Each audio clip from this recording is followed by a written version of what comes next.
Bonsoir et bienvenue sur NTD Actualité. Mercredi, l'Union européenne a mis en garde les autorités du Kosovo contre d'éventuelles conséquences politiques si le pays ne prenait pas de décisions concrètes pour apaiser les tensions. En réponse à ces menaces, la présidente du Kosovo, Vjosa Osmani, a promis aux Serbes vivant au Kosovo que le gouvernement kosovar ferait tout pour qu'ils se sentent protégés, inclus, égaux et entendus. Malgré ces propos, le jour même, l'arrestation d'un Serbe a ravivé la colère dans cette région instable. Dans un discours prononcé devant le Parlement européen à Strasbourg, la présidente du Kosovo, Vjosa Osmani, a appelé à une coopération régionale plus solide. Elle a déclaré que Pristina ferait tout ce qui est en son pouvoir pour que les Serbes se sentent inclus et traités de façon équitable. Ce discours a été prononcé un jour après que le Premier ministre du Kosovo, Albin Kurti, a déclaré qu'il était prêt à organiser de nouvelles élections dans 4 localités du nord du pays, peuplées en majorité de Serbes. Une annonce traduisant la volonté de Pristina de désamorcer les tensions, cédant à la pression des principaux partisans occidentaux de son indépendance. Dans cet esprit d'inclusion, j'appelle tous les Serbes vivant au Kosovo à utiliser les droits avancés qui leur sont accordés par la Constitution du Kosovo. La République du Kosovo est votre maison. Nous ferons tout ce qui est en notre pouvoir pour que vous vous sentiez inclus, égaux et entendus.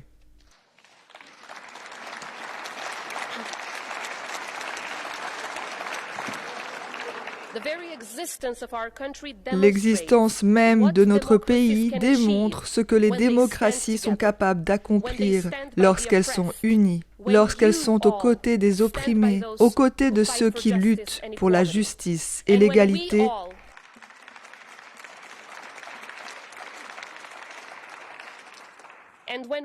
Et lorsque nous sommes tous unis contre la tyrannie, la dictature et le génocide.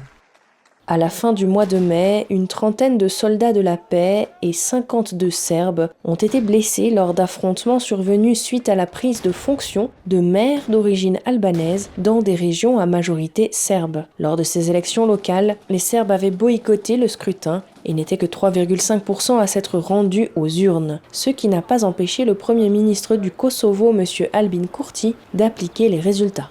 L'Union européenne et les États-Unis ont vivement critiqué sa décision de fermer les yeux sur la protestation silencieuse. Il y a 2 jours, mardi 13 juin, l'arrestation d'un Serbe a ravivé la colère dans cette région instable. Mercredi 14 juin, à Tirana, en Albanie voisine, le Premier ministre Edi Rama a déclaré qu'il avait invité M. Albin Kurti à discuter des moyens de désamorcer les tensions avec la population serbe du Kosovo et la Serbie. J'ai demandé à M.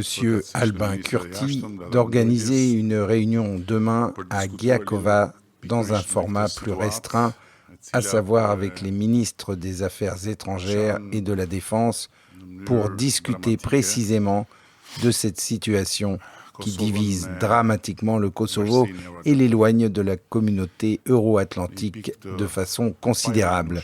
La communauté euro-atlantique a mis le doigt sur un bouton qui mettra en marche un plan de sanctions visant l'État qu'elle a elle-même créé par le passé.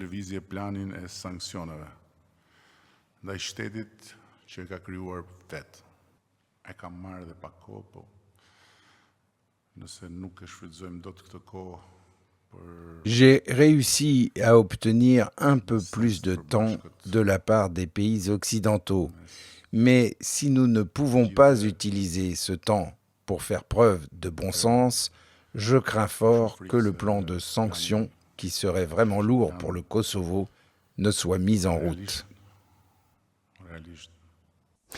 Dans sa première stratégie de sécurité nationale annoncée hier, l'Allemagne met en avant la menace croissante de la Russie et de la Chine pour la stabilité européenne. Le pays envisage désormais de privilégier la sécurité par rapport aux intérêts économiques, un virage motivé par la récente invasion de l'Ukraine et par les ambitions politiques de Pékin. Hier, l'Allemagne a annoncé sa première stratégie de sécurité nationale, ou SSN, qualifiant la Russie de plus grande menace pour l'Europe et mettant en garde contre la rivalité croissante avec la Chine. Pékin essayant d'utiliser sa puissance économique pour atteindre des objectifs politiques. Berlin a décidé de donner la priorité à la sécurité plutôt qu'aux intérêts économiques au cours de l'année et demie qui a suivi l'invasion de l'Ukraine par la Russie. La sécurité au XXIe siècle, c'est plus que l'armée et la diplomatie. La sécurité au XXIe siècle, c'est l'accès fiable aux médicaments essentiels dans les pharmacies. La sécurité, c'est ne pas être espionné par la Chine lorsqu'on rencontre des amis ou ne pas être manipulé par des robots russes lorsqu'on parcourt les réseaux sociaux. Le document détaillant sa stratégie de sécurité fournit une vue d'ensemble de sa politique étrangère et aborde également les menaces allant du changement climatique aux perturbations de la chaîne d'approvisionnement. L'un des rares engagements spécifiques pris dans le cadre de la stratégie concerne la préparation militaire. Quelques jours après l'invasion russe de février 2022, Scholz a prononcé un discours annonçant le tournant d'une ère, dans lequel il a déclaré que l'Allemagne investirait désormais plus de 2% de sa production économique dans la défense, après avoir résisté pendant des années aux appels des alliés de l'OTAN en ce sens. Parmi les autres mesures de la SSN figure la réduction de la dépendance à l'égard d'autres pays pour les matières premières et l'incitation des entreprises à détenir des réserves stratégiques, après que la dépendance excessive de l'Allemagne à l'égard de la Russie en matière d'énergie a provoqué une crise énergétique l'année dernière. Ces mesures sont particulièrement pertinentes aujourd'hui pour l'Allemagne et la dépendance de l'Europe à l'égard de la Chine pour les minéraux essentiels à la transition vers une économie neutre en carbone. La Chine va continuer à croître économiquement et devrait continuer à croître économiquement. L'intégration de la Chine dans le commerce mondial et les relations économiques mondiales ne doit pas être compromise. Mais nous devons en même temps prendre en compte les questions de sécurité qui se posent à nous. Il y a des questions de sécurité militaire, mais aussi d'autres questions importantes. Et le maintien de cet équilibre se reflète en fin de compte dans les textes, mais aussi dans les consultations gouvernementales. Le document indique que la Chine menace de plus en plus la stabilité régionale et la sécurité internationale, car elle cherche à exercer son pouvoir économique pour atteindre des objectifs politiques et affirmer son hégémonie régionale, reflétant la position plus ferme de l'Allemagne à l'égard de son principal partenaire commercial. En début d'année, le Congrès américain a adopté une loi visant à lutter contre le prélèvement forcé d'organes en Chine. Au Royaume-Uni, un groupe de législateurs réclame des règles plus strictes afin que l'argent des contribuables ne soit pas utilisé par inadvertance pour financer de pareilles atrocités. Une récente proposition de modification de la loi n'a toutefois pas été adoptée, l'administration du Premier ministre Rishi Sunak estimant qu'il s'agit d'une question déjà couverte par les lois existantes. Voici la députée britannique Mary Rimmer qui plaide en faveur de cette proposition. Nous ne devons pas continuer à fermer les yeux sur ces horribles violations des droits de l'homme. Les gouvernements du monde entier doivent s'attaquer à ce problème. Nous devons travailler ensemble, car croyez-moi, la Chine serait bien plus problématique que la Russie. En 2019, un groupe d'experts indépendants réunis à Londres a conclu que des prisonniers d'opinion avaient été et continuaient d'être tués en Chine pour leurs organes à une échelle significative. Il a constaté que les pratiquants de la méthode bouddhiste Falun Gong, qui sont persécutés par le gouvernement chinois depuis 1999, constituaient l'une des principales sources des prélèvements forcés d'organes. Le président biélorusse Alexandre Loukachenko a déclaré mardi que son pays avait commencé à recevoir des armes nucléaires tactiques russes. Il a déclaré qu'il n'hésiterait pas à ordonner l'utilisation de ces armes si la Biélorussie était confrontée à une agression. Je l'ai déjà dit plusieurs fois. La réponse sera immédiate. Je pense que personne ne voudrait combattre un pays qui possède ces armes.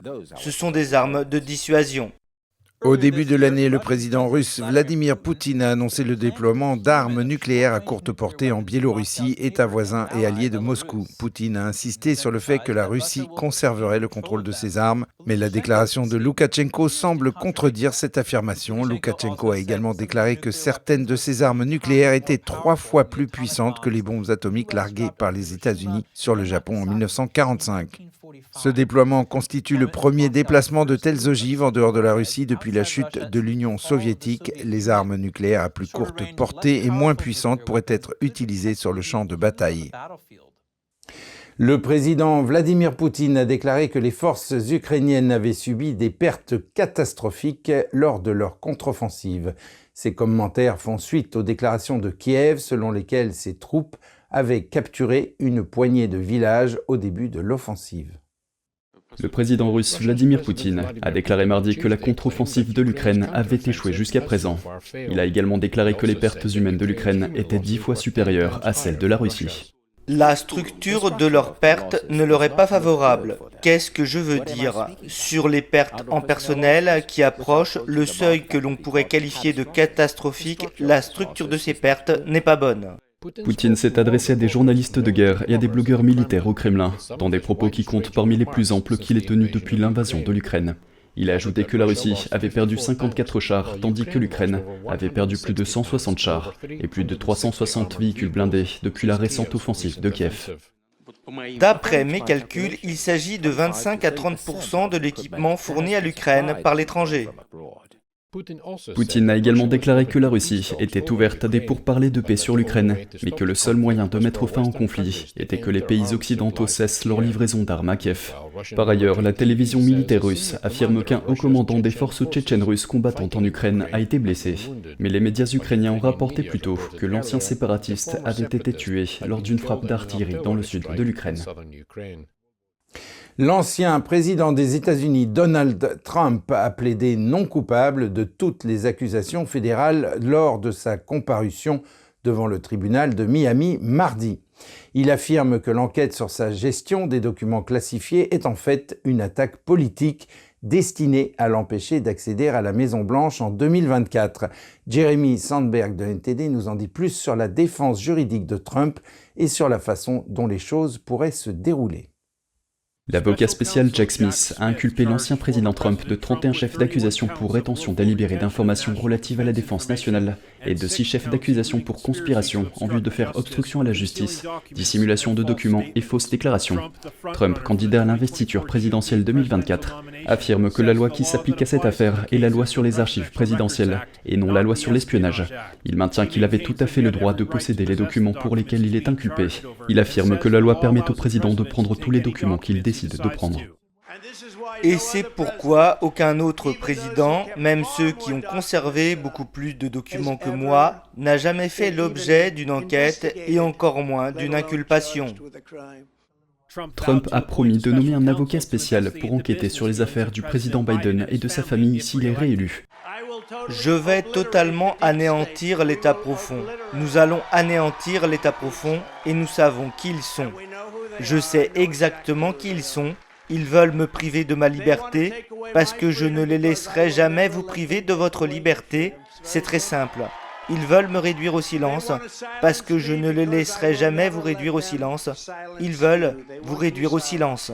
Le candidat à la présidentielle de 2024 a profité de l'occasion pour présenter son programme de campagne, qui couvre des sujets tels que l'énergie, les frontières, la criminalité, la baisse des impôts et la fin de la guerre en Ukraine. Et je suis le seul à pouvoir sauver cette nation, parce que vous savez, ils ne s'en prennent pas à moi, ils s'en prennent à vous. Et il se trouve que je me trouve sur leur chemin, et je ne bougerai pas. Les experts juridiques ont des avis partagés sur l'affaire, allant d'une victoire de la responsabilité de l'état de droit à la difficulté de trouver un jury impartial, en passant par le fait que la campagne de Trump en bénéficiera. Il suffit qu'un juré parmi ses pairs vote en faveur de l'acquittement pour que l'accusé soit acquitté. Si 3 ou 4 partisans inconditionnels de Trump qui pensent qu'il ne peut pas faire de mal font partie de ce jury, la tâche sera très ardue pour les procureurs. Il pourrait s'écouler 1 an ou plus avant qu'un procès n'ait lieu. La bataille juridique risque de durer des mois, tandis que Donald Trump cherchera à reconquérir la présidence. Difficile de dire quand le procès aura lieu. De toute évidence, Donald Trump veut repousser l'échéance de l'élection de novembre 2024, et ce pour la raison suivante. Aucun président en exercice ne peut être poursuivi, donc s'il gagne, l'affaire disparaît. Même si un autre républicain comme DeSantis gagne, je m'attends à ce qu'il essaie de renvoyer le conseiller spécial Jack Smith pour une bonne raison, donc je pense que le délai est l'ami de Trump dans cette affaire. Trump a été autorisé à quitter le tribunal sans condition ni restriction de voyage et sans avoir à verser de caution en espèces. Le juge a décidé qu'il n'était pas autorisé à communiquer avec des témoins potentiels dans l'affaire. Jeremy Sandberg, NTD Actualité. Et pour terminer, pour le plus grand plaisir des amateurs de conduite sportive, allons faire un tour au festival Off-Road de Babod en Hongrie, qui rassemble chaque année un public toujours aussi enthousiaste avec des concurrents toujours aussi motivés, et ce, depuis plus de 3 décennies. Regardez. Le festival Off-Road de Babod est un pur plaisir pour les amateurs d'engins à moteur. L'événement attire toutes sortes de foules de Hongrie et de l'étranger. J'ai grandi dans l'ancien monde. Nous ne passions pas notre temps devant des tablettes ou des jeux d'ordinateur. Nous allions au terrain de jeu. Aujourd'hui, nous vivons cette enfance et nous pouvons à nouveau aller sur le terrain de jeu et faire tout ce que nous voulons. Les participants représentent ici une époque révolue, les véhicules électriques commençant à éclipser le diesel et l'essence. Mais Slavik affirme que la plupart d'entre eux ne conduiront jamais un véhicule électrique. Ceux qui dépensent des centaines de litres de carburant et amènent leurs enfants ici peuvent être sûrs que les générations futures suivront leurs traces. N'importe quel type de voiture électrique peut venir, mais ils n'y toucheront pas. Les cours de conduite appropriés sont également rares. Nous perdons de plus en plus d'options. Il y a de moins en moins d'espace où nous pouvons vivre de vraies expériences tout-terrain. Le festival Off-Road de Babod n'est pas seulement un terrain de jeu pour les hommes. L'événement est devenu une sortie familiale très prisée. Près de 1200 voitures et plus de 15 000 spectateurs font de ce festival une expérience unique en Europe. C'est une communauté, une sorte de société du tout-terrain, où les gens aiment montrer leurs compétences au public qui les applaudit et où tout le monde s'entraide. Personne n'est laissé sur le bord de la route, personne n'est laissé en difficulté. Les participants concourent dans 2 catégories, en fonction de leur modèle de voiture. Il y a des SUV de série et des voitures personnalisées, souvent fabriquées spécialement pour cet événement. Ce sont eux qui rassemblent leurs tas de ferraille tout au long de l'année. Ensuite, ils les amènent ici pour les torturer pendant 3 jours, voire les détruire.